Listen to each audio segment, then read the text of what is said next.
Good evening बच्चों, मैं Amrendra sir टायर क्लास चैनल पर आप सबका स्वागत करता हूं। दोस्त, आज मैं आप लोग के बीच रे ऑप्टिक्स का ही एक टॉपिक लेकर आया हूं जिसका नाम है प्रकाश का वर्ण विक्षेपण। ये आपको एक्सरसाइज 4 चल रहा है रे ऑप्टिक्स का, और चौथा एक्सरसाइज का नाम था प्रकाश का वर्ण विक्षेपण तथा वर्ण क्रम, dispersion of light and spectrum. एक एक्सरसाइज आपको चल रहा था, तो इसमें 2 लेक्चर ऑलरेडी हो चुका है। आपको ये थर्ड लेकर आए हैं और एक न्यूमेरिकल का भी एक वीडियो बना करके लोड कर चुके हैं। तो ये आपका मतलब इस एक्सरसाइज का चौथा लेक्चर होगा। तो इसमें आपको समझाएंगे प्रकाश का वर्ण विक्षेपण, इसी के बारे में डिस्कस करेंगे कि प्रकाश का वर्ण विक्षेपण किसे कहते हैं और वर्ण विक्षेपण की घटना प्रिज्म से ही क्यों होती है। वर्ण विक्षेपण की घटना प्रिज्म से ही क्यों होती है, तो यहाँ पर देखें, इसको चर्चा करते हैं। सबसे पहले आपका यहाँ पर लिखा हुआ है प्रकाश का वर्ण विक्षेपण डिस्पर्सन ऑफ लाइट। तो वर्ण विक्षेपण होता है क्या दोस्त? सर्वप्रथम न्यूटन नामक वैज्ञानिक ने बताएं कि श्वेत प्रकाश में 7 रंग होते हैं। श्वेत प्रकाश में 7 रंग होते हैं। ऐसे इनका छोटा सा एक कहानी है इसके तहत कि न्यूटन नामक वैज्ञानिक जब घरों पर अपना छुट्टी बिता रहे थे, तो एक ऐसा मतलब टाइम था कि वह बालकोनी में जाकर के सूर्य को देखने लगे, और सूर्य को देखते देखते उन्हें ऐसा माइंड में आया कि सूर्य में कलर चेंज हो रहा है। अतः उन्होंने बिना किसी उपकरण लगाए, जैसे बिना किसी चश्मा का यूज किए, यानी ब्लैक चश्मा का यूज किए बिना उन्होंने सूर्य को कंटिन्यू देखते रह गए। अतः उनका ऐसा कहा जाता है कि देखने के वजह से उनकी आँख खराब हो गई, यानी कहेंगे कि आँख रेड हो गया, आँख में जलन और दर्द होने लगा। तो उनकी माताजी उन्हें हॉस्पिटल ले गए और पुनः डॉक्टर का सलाह के सहारे उन्हें मतलब घर लाया गया। यानी जो भी प्रक्रिया हुआ, उसके बाद जब घर आए तो पुनः उनका माइंड में ये सेटअप था कि लगता है कि सूर्य में बहुत सारे रंग होते हैं। तब तो सूर्य चमकता हुआ, और उनका जैसे गौर से जब देख रहे थे माइंड केंद्रित करके, तो उनको ऐसा फील हो रहा है कि इसमें बहुत सारे कलर भी होते हैं। तब उन्होंने बाद में चल करके यानी एक मतलब नया घटना का प्रतिपादन किया, एक उपकरण का निर्माण किया जिसका नाम प्रिज्म है। ये 3 डायमेंशनल होते हैं और इसमें 2 त्रिभुज और 3 आयत होते हैं। जब यह प्रिज्म के सारे श्वेत प्रकाश गुजारी गई तो ऐसा फील हुआ कि लगता है कि इससे 7 कलर निकलना शुरू हो गए। इसका मतलब है कि श्वेत प्रकाश में 7 रंग होते हैं। इससे पहले भी उन्होंने ऐसा मतलब कंफ्यूजन में पड़ गए कि प्रिज्म से जब प्रकाश निकल रही है तो ऐसा भी तो हो सकता है कि प्रिज्म ही प्रकाश उत्पन्न कर दे, लेकिन डबल प्रिज्म रखें, एक और प्रिज्म जिसका बेस ऊपर की ओर, एक नीचे और एक ऊपर, तो वह पुनः श्वेत करके बाहर निकाल दे। इसका मतलब है एक प्रिज्मों का कॉम्बिनेशन में आपको बताएं, यानी प्रिज्म में रंग उत्पन्न नहीं करता बल्कि श्वेत प्रकाश में 7 रंग होते हैं। अतः जब से माना जाता है कि दृश्य प्रकाश का खोज किसने की, तो न्यूटन ने। दृश्य प्रकाश का खोज किसने किए? न्यूटन ने। दृश्य प्रकाश कितने कलर के होते हैं? तो 7, जिसे एक साथ बैजानी पिनाला के नाम से भी जानते हैं। एक साथ बैजानी पिनाला के नाम से भी जानते हैं, इंग्लिश में विजुअल भी कहा जाता है। तो यहाँ पर आपको बताने जा रहे हैं प्रिज्म का वर्ण विक्षेपण बहुत सिंपल सा परिभाषा है दोस्त, कि प्रकाश का वर्ण विक्षेपण किसे कहते हैं। बहुत सिंपल सा बताना है कि जब श्वेत प्रकाश की किरण प्रिज्म पर डाली जाती है तो वह 7 रंगों में विभक्त हो जाती है। कितने रंगों में? 7 रंगों में विभक्त हो जाती है। इस घटना को प्रकाश का वर्ण विक्षेपण की घटना कहते हैं। मतलब श्वेत प्रकाश को 7 रंग में टूटने की जो घटना होती है, इस घटना को ही प्रकाश का वर्ण विक्षेपण डिस्पर्सन ऑफ लाइट कहते हैं। बहुत ईजी है। श्वेत प्रकाश को कितने कलर में, 7 कलर में जो टूटने की घटना होती है, इस घटना को प्रकाश का वर्ण विक्षेपण या इसे डिस्पर्सन ऑफ लाइट कहते हैं। तो डिस्पर्सन ऑफ लाइट का प्रतिपादन न्यूटन नामक वैज्ञानिक ने, यानी न्यूटन ने ही बताया कि प्रकाश 7 रंग के होते हैं, प्रकाश 7 रंग के होते हैं, जिसे एक साथ बैजानी पिनाला भी कहते हैं। तो बै मतलब बैगनी, जाम मतलब जामुनी, बैजानी पिनाला। यहाँ पर देखें, ऐसा आपको लिखने का कोशिश करते हैं, बैजानी पिनाला, बैजानी पिनाला, बैजानी पिनाला, ठीक है, बैजानी पिनाला भी कहते हैं। तो बै का मतलब हुआ बैगनी, जा का मतलब जामुनी, नी का अर्थ नीला, हा का अर्थ हरा। यहाँ पर बैजानी पिनाला, यहाँ पा होगा दोस्त पिनाला, यानी बै का मतलब बैगनी, जा का मतलब जामुनी, नी का मतलब नीला, हा का मतलब हरा और पी का मतलब पीला, ना का अर्थ नारंगी और ला का अर्थ लाल होता है। जिसमें सबसे ज्यादा तरंगदैर्घ्य किसका होता है, तो रेड रंग का। सबसे अधिक तरंगदैर्घ्य किसकी होती है, रेड। रेड का तरंगदैर्घ्य कितना होता है, तो आंसर बताना है 7800 एंगस्ट्रम। एंगस्ट्रम ये देखिए 0, और एक एंगस्ट्रम बराबर कितना होता है, तो 10⁻⁻10 मीटर। अब सवाल उठा कि एंगस्ट्रम किसका मात्रक है, मीटर है, तो लंबाई का मात्रक है, वेवलेंथ है, यानी यह लंबाई का मात्रक होता है। तो इस प्रकार दोस्त आपको बताएं लाल का 7800, और यदि आपसे पूछा जाए कि बैगनी का कितना होता है, यदि आपसे पूछा जाए कि बैगनी का कितना, तो आंसर बताना है 39। बैगनी का 3900 एंगस्ट्रम होता है, ये देखिए 0, 3900 एंगस्ट्रम। तो लाल का तरंगदैर्घ्य सबसे ज्यादा और बैगनी का तरंगदैर्घ्य सबसे कम, अगर बीच वाले प्रकाश कहलाता है दृश्य प्रकाश दोस्त।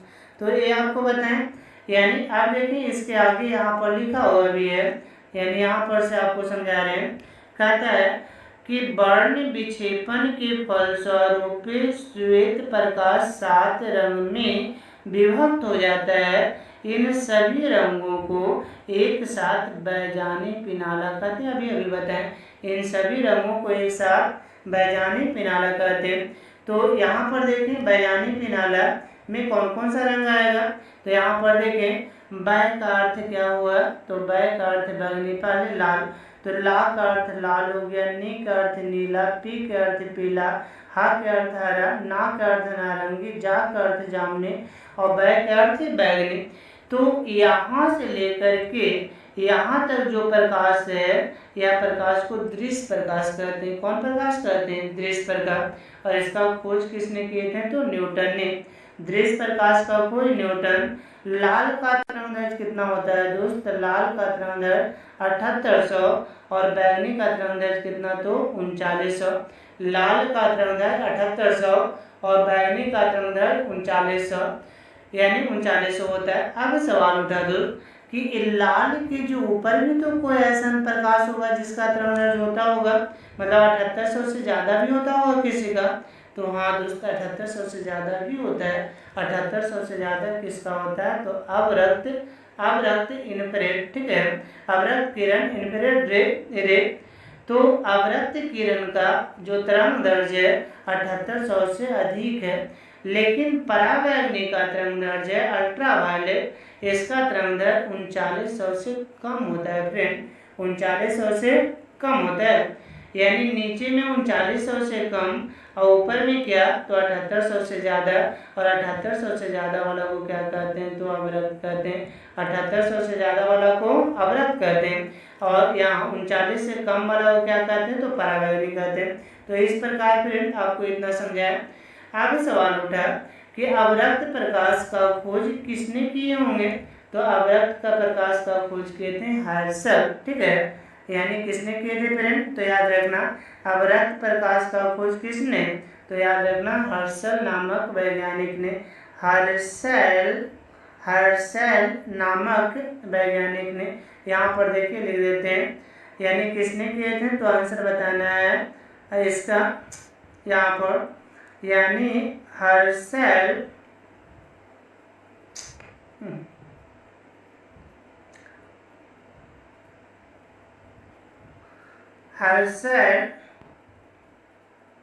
हर्शल नामक वैज्ञानिक ने खोज किए थे। किसने, तो आंसर क्या बताना है, हर्शल नामक वैज्ञानिक ने इस किरण का खोज किए थे। क्लियर हो गया फ्रेंड।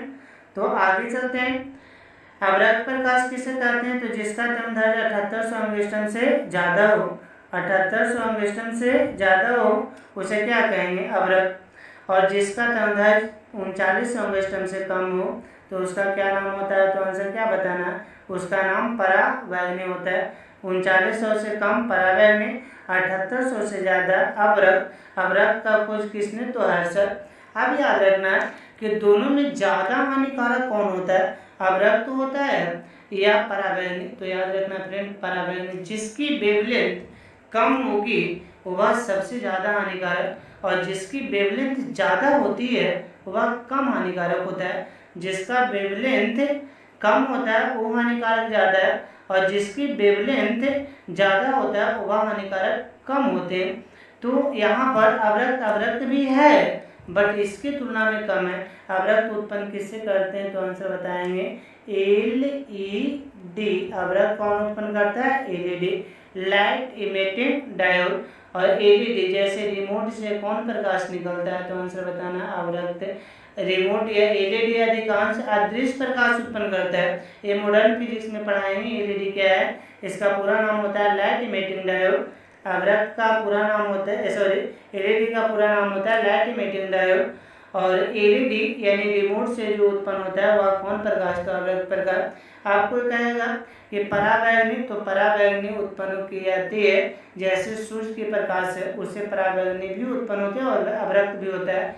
लेकिन परावैंगनी को रोक कौन लेता है, तो आंसर बताना ओजोन परत। रोकता कौन है, तो ओजोन परत, जिसका सूत्र होता है O3। ओजोन परत किसी प्रकार का एक लेयर, पानी का परत नहीं है, वह गैस का परत है। इसका फॉर्मूला क्या होता है, O3 इसका सिंबल सूत्र होता है।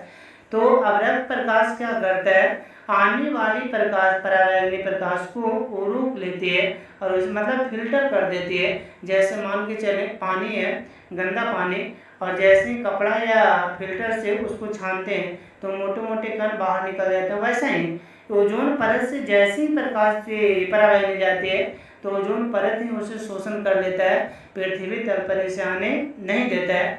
लेकिन ये जो परावैंगनी है वह परावैंगनी हम लोग को लिए लाभदायक भी होता है। कब, जैसे मान के चलिए किसी आदमी का यदि पोलियो मार दिया है तो पोलियो मारने के बाद यदि जिस किरण से सेकाई, मतलब पोलियो मतलब कि सेकाई के लिए हम किसका प्रयोग करते हैं, तो अवरक्त या अल्ट्रावायलेट रे का ही इस्तेमाल किया जाता है। या गंदा पानी है उसको प्यूरिफाई, साफ करने के लिए भी किसका इस्तेमाल करते हैं, तो आंसर बताना है कि इससे बैक्टीरिया मुक्त बन जाता है, यानी बैक्टीरिया नहीं होता है। ठीक है, बैक्टीरिया इसके सहारे नहीं रहती है, बैक्टीरिया मुक्त कर देता है। तो अवरक्त हम लोग परावैंगनी हम लोग के लिए लाभदायक भी है, हानिकारक भी है।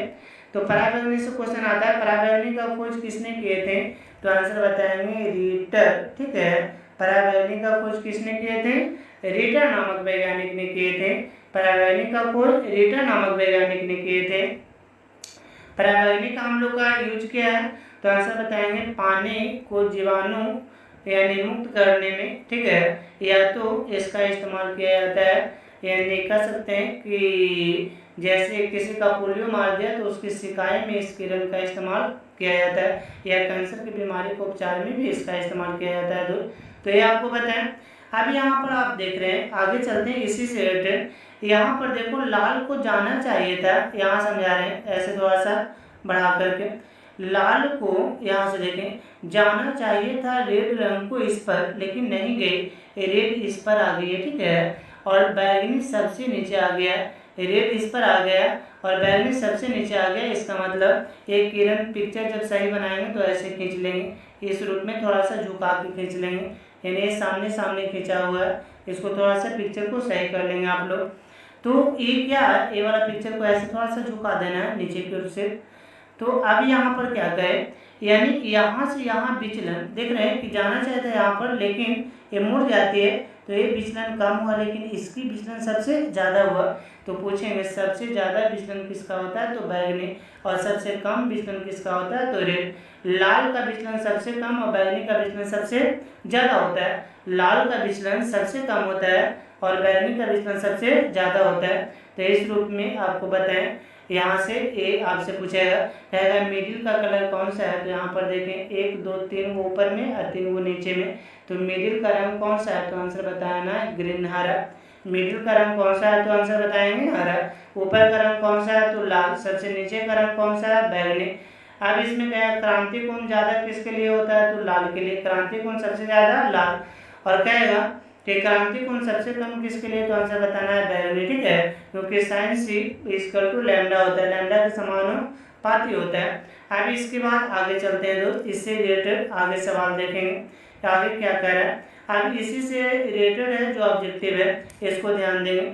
ऑब्जेक्टिव में क्या कह रहा है, सुन, यहाँ चलिए कर्सर से आपको दिखाते हैं।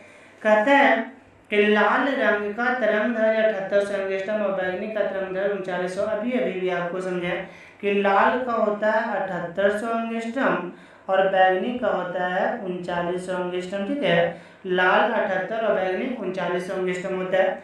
अब इसके बाद कहता है 7800 से ऊपर क्या कहलाता है, तो आंसर बताना है अवरक्त कहलाता है। 7800 से ज्यादा वाला को क्या नाम होता है, तो अवरक्त नाम होता है, अवरक्त प्रकाश, ठीक है। 7800 से ज्यादा वाला का नाम अवरक्त होता है। अब देखिए इसके बाद आगे चलते हैं। अवरक्त प्रकाश का आपसे यदि पूछ दे या अवरक्त प्रकाश का खोज किसने किए थे, ठीक है, अवरक्त प्रकाश का खोज किसने किए थे, यहाँ पर देखिए अभी बताएं, हर्सल नामक वैज्ञानिक ने किए थे, ठीक है। अवरक्त प्रकाश का खोज किसने, तो हर्सल नामक वैज्ञानिक ने। यानी ये वाला ऐसा नहीं लिखाएगा, ये जो हर्सल लिखा हो जो गलत है, ये वाला जो लिखाएगा हर्सल, ठीक है, यानी हर्सल नामक वैज्ञानिक ने किए थे, हर्सल नामक वैज्ञानिक ने किए थे। यहाँ पर आप लोग सुधार भी लेंगे। अब कहता है कि 3900 से कम एंगस्ट्रॉम वाले का क्या नाम है, तो पराबैंगनी। 39 से कम वाला का नाम पराबैंगनी होता है, ठीक है। 39 से कम वाला का नाम क्या है, तो पराबैंगनी। कहता है पराबैंगनी का खोज किसने किया, अभी बताएं, एडिटर नहीं, पराबैंगनी का खोज किसने किए थे, एडिटर ने। पराबैंगनी किरण का खोज यहाँ पर देखिए लिख भी देते हैं एडिटर, ठीक है, इसको सुधार लेंगे। पराबैंगनी का खोज किसने किए थे, रीटर नामक वैज्ञानिक ने किए थे। अब देखें इसके आगे चलते हैं फ्रेंड। कहता है कि लाल रंग का विचलन सबसे कम होता है, क्वेश्चन पूछता है, और बैगनी रंग का विचलन सबसे अधिक होता है। कहेगा सबसे कम विचलन लाल का और सबसे ज्यादा विचलन तो बैगनी का। आगे लाल रंग के क्रांति कोण का मान कम होता है, लाल रंग के लिए क्रांति कोण का मान क्या होता है, तो कम होता है, और बैगनी रंग के लिए क्रांति कोण कम, लाल रंग के सबसे अधिक और बैगनी रंग का क्रांति कोण सबसे कम। क्यों, क्योंकि फॉर्मूला होता है, यहाँ पर ऐसा फॉर्मूला होता है कि साइन जो सी होता है, साइन सी वेलोसिटी के समानुपाती, जिसकी वेलोसिटी ज़्यादा क्रांति कोण ज़्यादा और जिसकी वेलोसिटी कम क्रांति कोण का मान कम होते हैं, क्रांति कोण का मान कम होते हैं फ्रेंड। अब इसके बाद आगे चलते हैं। लाल रंग, यहाँ पर देखें, लाल और बैगनी के बीच वाला प्रकाश क्या कहलाता है, तो दृश्य। लाल और बैगनी अभी बताएं, यहाँ से लेके यहाँ तक इस रूप में लाल और बैगनी के बीच है, ये ऊपर में लाल और नीचे में बैगनी, एक है बीच वाला प्रकाश कौन सा प्रकाश, तो आंसर क्या बताना है, दृश्य प्रकाश कहलाता है। एक है बीच वाले प्रकाश को क्या कहते हैं दोस्त, दृश्य प्रकाश कहते हैं। अब इसके बाद कहता है दृश्य का खोज किसने किए थे, तो न्यूटन ने किए थे। अभी आपको बताएं कि दृश्य का खोज किसने किए थे, तो न्यूटन ने किए थे। अब कहता है कि जिस पर्दा पर 7 रंग बनता है फ्रेंड, ठीक है, जिस पर्दा पर 7 रंग बनता है उस पर्दा का नाम क्या है, तो उसे वर्णपट कहते हैं। जिस पर्दा पर 7 रंग बनता है उस पर्दा का नाम क्या है, तो आंसर वर्णपट बताएंगे, उस पर्दा को वर्णपट कहते हैं। वर्णपट पर वर्णपट पर बीज का रंग कैसा होता है, तो हरा। अभी अभी आपको ऊपर समझाएं, वर्णपट पर बीज का रंग कैसा होता है, तो हरा होता है। आगे के यहाँ पर है, आपको नेक्स्ट टॉपिक पढ़ना है। इतना आपको स्पेक्ट्रम से रिलेटेड सवाल आपको एग्जामिनेशन में आता है, स्पेक्ट्रम से संबंधित क्वेश्चन इस रूप में देते हैं। अब इसके बाद क्या है आपको पढ़ना, तो यहाँ पर कोणीय वर्ण विक्षेपण, ठीक है। अगला है पॉइंट कोणीय वर्ण विक्षेपण। कोणीय वर्ण विक्षेपण होता है क्या, इसके बारे में समझेंगे। तो यहाँ पर देखेंगे, जल्दी में आपको समझाने का कोशिश कर रहे हैं। कहता है कोणीय वर्ण विक्षेपण का डेफिनेशन है कि दो निर्गत प्रकाश के बीच जो कोण बनता है उसे कोणीय वर्ण विक्षेपण कहते हैं, ठीक है। दो निर्गत प्रकाश, अब यहाँ पर देखें, जल्दी से आपको समझा देते हैं। यहाँ पर एक प्रकार का, यहाँ से एक प्रकार का प्रिज्म आप बना ले, ठीक, यानी एक प्रिज्म बन गया, ठीक। ऐसे आने वाला प्रकाश किरण है, ये इसे जाना चाहिए था इस पर, लेकिन जाती है नहीं है, जाना चाहिए था नहीं जाती, ये इस पर चला गया और इस पर चला गया, तो यहाँ से मुड़कर लाल और इस सबसे नीचे बैगनी।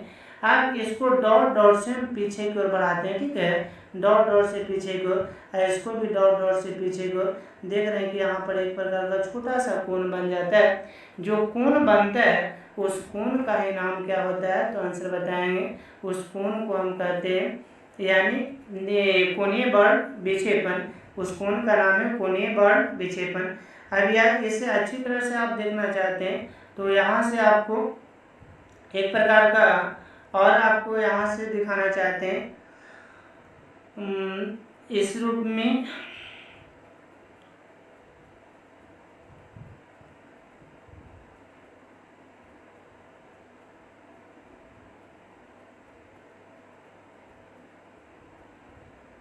सर्कल, इसमें ट्रायंगल नहीं दिया है, फिर भी देखिए, सर्कल पर क्लिक, स्टेट पर क्लिक करके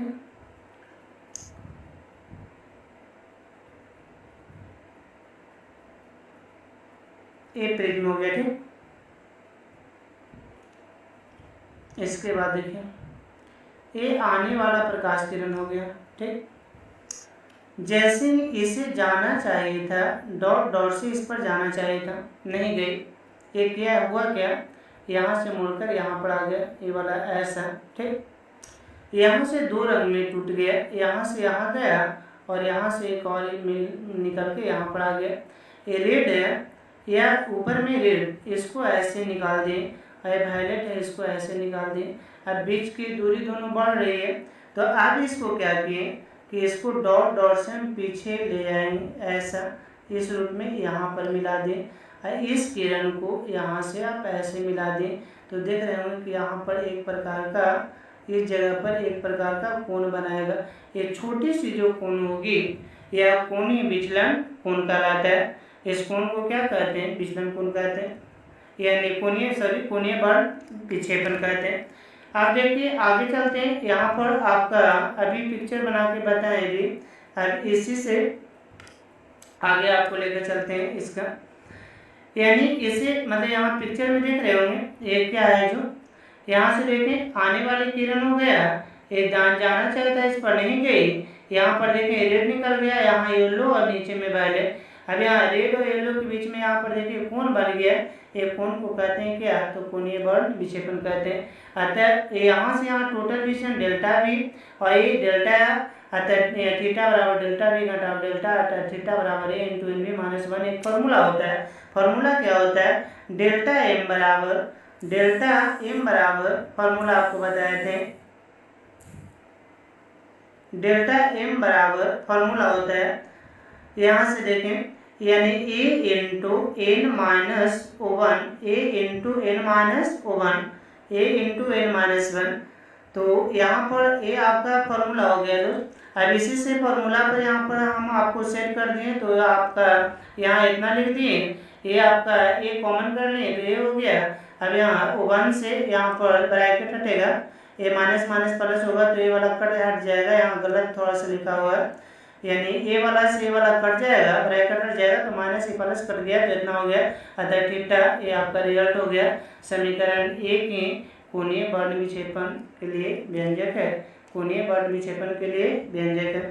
तो ये आपका रहा टॉपिक कोणीय वर्ण विक्षेपण और वर्ण विक्षेपण, यानी कोणीय वर्ण विक्षेपण और प्रकाश का वर्ण विक्षेपण, ये दोनों टॉपिक आपका समाप्त हुआ। जय हिंद, जय भारत, गुड नाइट।